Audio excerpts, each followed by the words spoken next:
மாண்புமிகு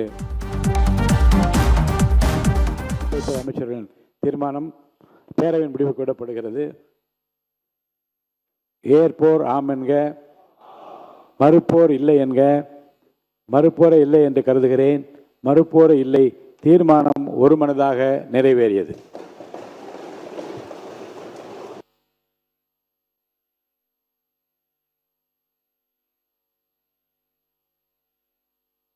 உறுப்பினர் அபிஷேக் அவர்.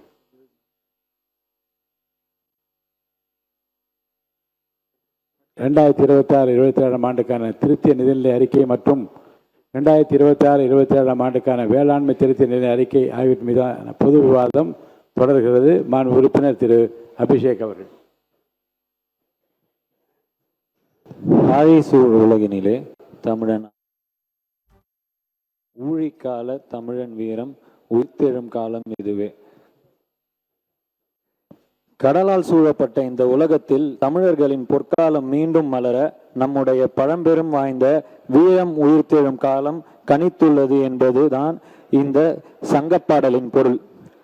மாண்புமிகு பேரவைத் தலைவர் அவர்களே, இந்த வரலாற்று சிறப்புமிக்க சட்டப்பேரவையில் என்னுடைய முதல் பேச்சான கன்னி பேச்சை பேசுவதற்கு வாய்ப்பளித்த தமிழகத்தின் நிரந்தர முதலமைச்சர், மக்களின் முதல்வர் எங்கள் தளபதி அவர்களுக்கும், பொதுச் செயலாளர் மாண்புமிகு ஊரக வளர்ச்சித்துறை அமைச்சர் ஆனந்த் அண்ணன் அவர்களுக்கும், திருவண்ணாமலை மாவட்டத்தின் பொறுப்பு அமைச்சரான அண்ணன் ஆதவ் அர்ஜுன் அவர்களுக்கும், தளபதியின் பொற்கால ஆட்சியில் எனக்கு மக்கள் பணியாற்ற வாய்ப்பளித்த என் சட்டமன்ற உறுப்பினராக தேர்வு செய்த போலூர் தொகுதி மக்களுக்கும், நான் சார்ந்த தமிழக வெற்றி கழக நிர்வாகிகளுக்கும் என் நன்றியை தெரிவித்துக் கொள்கிறேன்.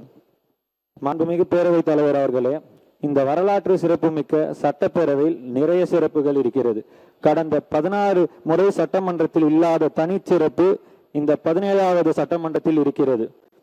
இந்த சட்டமன்றம் மாண்புமிகு முதலமைச்சர் அவர்களின் தலைமையில் ஆட்சியிலும் பங்கு, அதிகாரத்திலும் பங்கு என்ற உண்மையான சமூக நீதியை நிலைநிறுத்தி இருக்கின்ற சட்டமன்றம்.